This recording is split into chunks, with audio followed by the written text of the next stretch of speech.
Assalamualaikum warahmatullahi wabarakatuh. Alhamdulillah wassalatu wassalamu ala Rasulillah wa ala alihi wa sahbihi wa man tabi'ahu wa mawalah. Subhanaka la ilma lana illa ma 'allamtana innaka antal alimul hakim. Rabbi shrah li sadri wa yassir li amri wa hlul 'uqdatam min lisani yafqahu qawli. Allahumma 'allimna ma yanfa'una wanfa'na bima 'allamtana innaka antal alimul hakim. Allahumma iftah lana futuhal arifin warzuqna fahmal mursalin. Allahumma qawwi imanana wa sahih ajsadana wa ja'alna minal rasyidin. Yang sama-sama kita hormati Bang Alvin Firdaus beserta seluruh tim yang ada di Pontianak, yang ada di Riau. Semoga semuanya selalu dalam keadaan sehat walafiat. Karena ini sahabat-sahabat yang bekerja dari balik layar menyebarkan dakwah sehingga sampai kepada bapak, ibu, abang, kakak, adik semuanya. Tema kita malam ini adalah bahaya istidraj. Istidraj secara bahasa azab yang tertunda. Azab yang tertunda. Atau bahasa lainnya azab berbaju nikmat. Laknat berbaju nikmat. Jadi kalau ada orang sakit, dia merasa diazab Allah, belum tentu. Karena sakit itu boleh jadi cara Allah menghapuskan dosa. Ma min muslimin yuznibu zamban. Kalau ada seorang yang melakukan perbuatan dosa, summa yatatahhar, kemudian dia mandi bersuci, summa yusalli rak'ataini, salat sunat 2 rakaat, illa ghafarallahu lah, Allah mengampunkan dosanya. Ketika ditanya, kenapa kamu bertaubat? Karena saya sakit, terbaring di rumah sakit. Dia menyangka sakit itu azab, padahal sakit itu adalah ungkapan kasih sayang Allah. La yusibul mu'min min nasabin wala wasabin wala saqamin wala syaukin yashtakuha. Gundah gulana, sakit hati, sakit fisik, sakit badan, duri yang menusuk tapak kaki, illa kaffarallahu anhu biha sayyi'at. Begitulah cara Allah untuk membersihkan dari dosa-dosa. Kalau ada orang yang menderita usahanya bangkrut, lalu dia sangka dia sedang dilaknat Allah, belum tentu. Boleh jadi itu menjadi satu titik balik.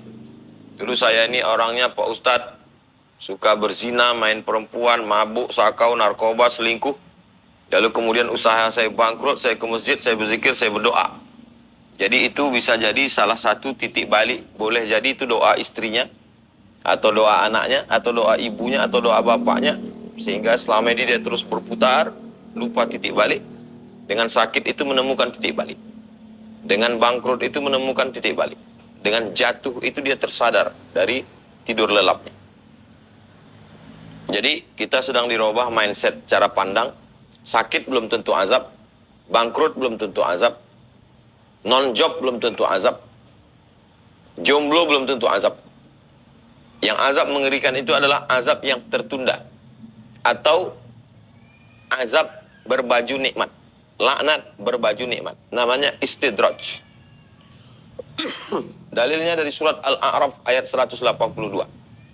A'udzubillahi minasyaitonirrajim. Sanastadrijuhum, kami akan jadikan istidraj dalam diri mereka. Min haitsu la ya'lamun, mereka tidak sadar. Kalau orang sakit dia sadar. Orang yang bangkrut dia sadar. Kalau orang yang istidraj dia tidak sadar bahwa dia sedang dalam azab, bahwa dia sedang dalam laknat. Wa umli lahum, aku ulur kepada mereka.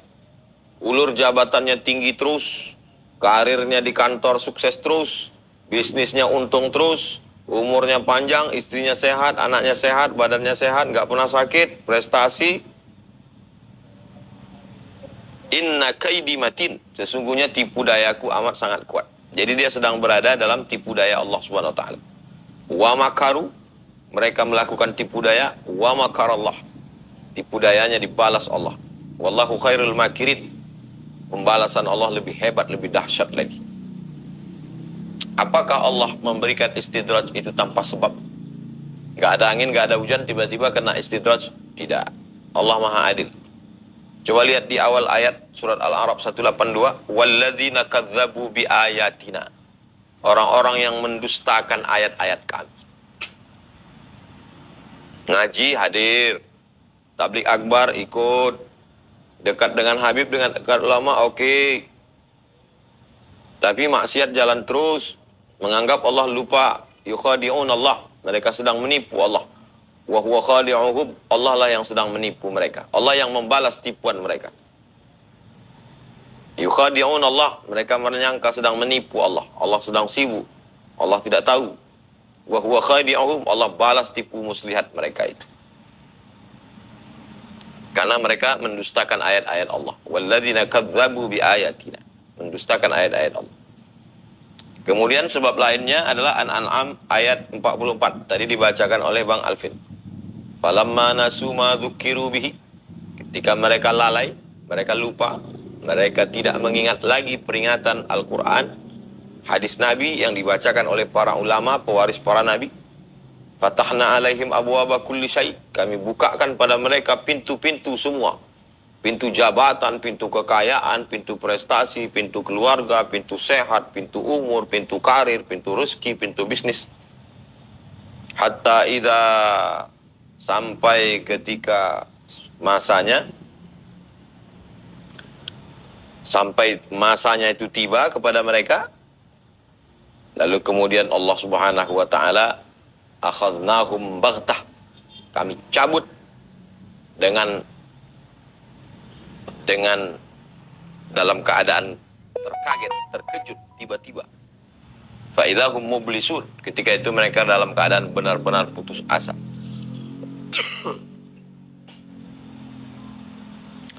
Ketika dibukakan Allah Subhanahu wa taala semua pintu kebaikan-kebaikan itu, mereka dalam keadaan farihu bima utu, bangga sambil sombong. La tafrah, jangan bangga bahagia tapi sombong. Kita boleh bahagia tapi jangan sombong. Bahagia kita menyertakan Allah. Alhamdulillah, Masya Allah, Tabarakallah. Mereka tidak. Ini hasil kerja saya, ini etos kerja saya, ini manajemen saya. Tidak ada campur tangan Tuhan di dalamnya. Akhadnakum, maka kami cabut dengan tiba-tiba, kata Allah Subhanahu wa taala. Jadi ketika mengkaji tentang istidraj ini, renungannya itu lebih ke dalam. Jangan setelah ngaji ini renungannya keluar. Jangan-jangan teman saya kena istidraj, jangan-jangan kakak saya kena istidraj. Bukan gitu, kita. Nah, jadi tuba liman syaghalahu aibuhu an uyubin nas. Berbahagialah orang yang sibuk memikirkan aib kekurangan dirinya, sehingga dia tidak sempat memikirkan orang lain. Jangan-jangan saya ini kena istidraj. Kenapa rezeki saya lancar, saya nggak sholat tahajud? Kenapa umur saya panjang, saya kok nggak sedekah? Kenapa usaha saya berhasil, kenapa saya nggak bayar zakat? Kenapa bisnis saya sukses, talk chair, tapi saya tidak berkurban? Berarti saya termasuk orang yang fatahna alaihim abwaaba kulli syai', dibukakan Allah segala pintu kesuksesan. Hatta idza farihu bima utu, lalu kemudian saya bahagia tapi sombong. Nah, jadi cepat kita ingat, eling. Fadzakir, ingat-ingatkanlah. Inna fa'atiz zikra, memberikan peringatan itu bermanfaat. Wa tawasaw bil haq wa tawasaw bis sabr, saling menasihati dalam kebenaran, saling menasihati dalam kesabaran. Jadi kalau ada pengajian yang mengingatkan kita, lanjutkan. Tapi kalau ngaji hanya untuk membicarakan aib orang lain, biasanya orang kalau udah punya meteran, meteran itu dipakai untuk mengukur orang. Nah, ini salah. Kalau kita punya meteran, pakai ukur kita. Kira-kira baju kita ini sampai nggak 1 meter? Masuk standar tidak? Jadi kalau kita merenung sejenak, at-tafakkur sa'ah, bertafakkur sesaat khairum min qiyami lailah, lebih baik daripada tahajud sepanjang malam. Saya sebagai ustadz tabligh akbar kesana kemari, di setengah stadion, tanah lapang, gor, kantor-kantor orang ramai. Saya mesti curiga dalam diri saya, ini jangan-jangan istidraj ini. Apakah dengan itu saya menjadi lebih angkuh, lebih sombong, merasa hebat, merasa ini karena saya? Jadi mesti merenung ke dalam. Ini ujian. Kamu tidak ada apa-apa, Abdul Somad. La haula wa la quwata illa billah. Yang kau sampaikan ini ayat-ayat Allah, hadis-hadis Rasulullah. Yang mau kau jumpai ini adalah hamba Allah, umatnya Rasulullah. Kau hanya sebagai pelayannya saja. Kau tiada daya, kau tiada upaya. Kalau Allah mau, kau sakit, kau mati. Jangan sampai kita kena fatahna alaihim abwaaba kulli syai', dibukakan Allah, lalu muncul merasa aku, ego, saya, keakuan, anania. keanaan, kesayaan. Itulah pentingnya ada orang lain yang menasihati kita. Saya dinasihati para habaib, dinasihati para guru-guru. Ustadz Somad dibuat Allah dikenal orang, itu bukan untuk mengenalkan diri, tapi untuk mengenalkan Allah, mengenalkan Islam, mengenalkan Rasulullah, supaya dapat amal jariah.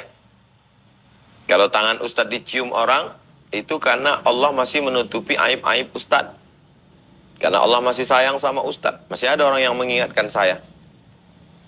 Kalau tidak, manusia ini lupa. Ma sumiyal insanu bi insanin, manusia tidak disebut dengan manusia illa linisyanihi.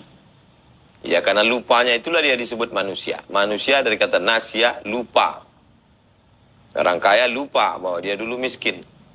Orang yang susah lupa bahwa dia kemudian bahagia, lupa dia dari mana dia datang. Dia sedang berada di mana, dia akan kemana, dia akan menghadap Allah Subhanahu wa ta'ala. Adapun sumbernya dari hadis Nabi SAW adalah ada dalam Sahih Al-Bukhari, ada dalam Sahih Muslim. Innallaha la yumli lil-zalim. Allah itu mengulur. Yumli artinya mengulur. Seperti layang-layang diulur terus talinya makin tinggi, makin tinggi, makin tinggi. Supaya nyangkutnya makin tinggi. Diulur rezekinya lancar, diulur umurnya. Supaya makin banyak dosanya. Supaya makin lama dia dalam neraka jahanam. Innallaha la yumli lil-zalim. Allah mengulur orang-orang yang zalim. Hatta idza akhadhahu lam yuflithu.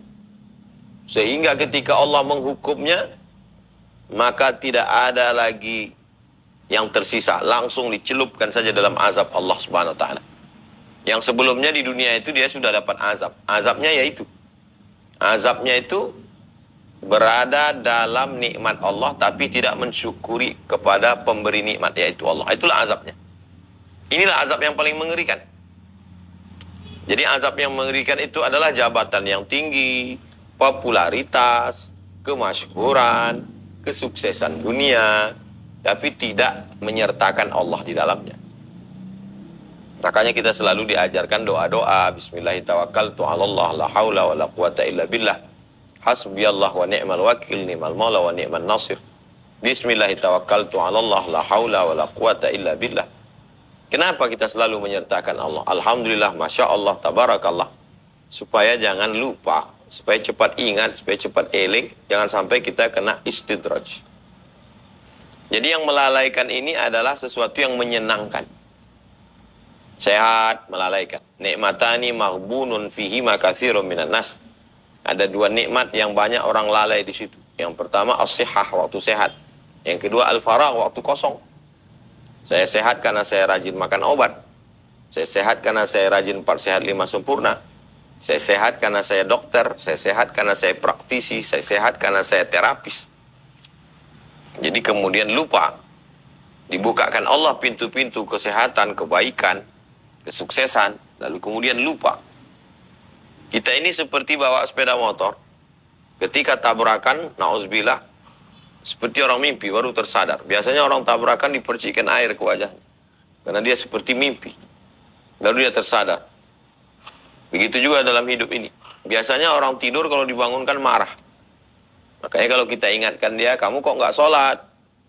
Alah si Anu nggak pernah sholat, nggak pernah puasa, nggak pernah ngaji, mobilnya bagus. Rezekinya lancar. Jodohnya bagus, sudah punya anak. Sudah banyak duit.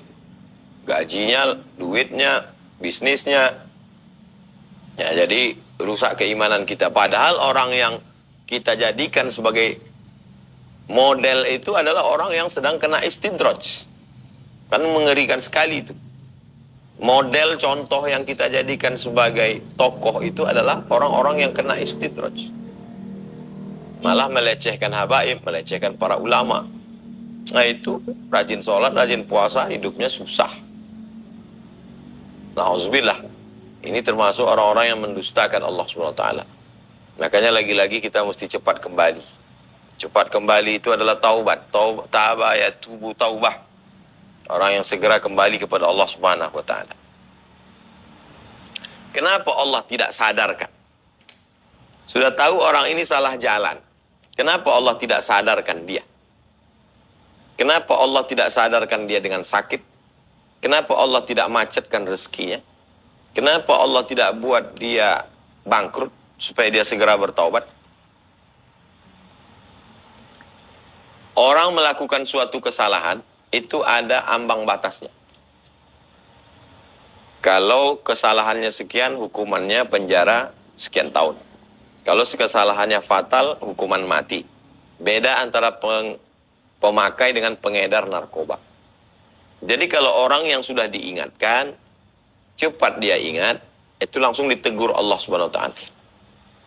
Tapi ada yang sudah diingatkan berkali-kali. Bahkan di kantor dia yang menyusun jadwal pengajian, tapi kemudian dia juga yang melanggar itu, maka sesungguhnya dia sudah mempermainkan. Maka dibalas Allah dengan hukuman yang sama. Sebagaimana dia mempermainkan hukum Allah, Allah pun permainkan juga dia. Itulah yang kita khawatirkan. Itulah yang kita takutkan dalam hidup ini.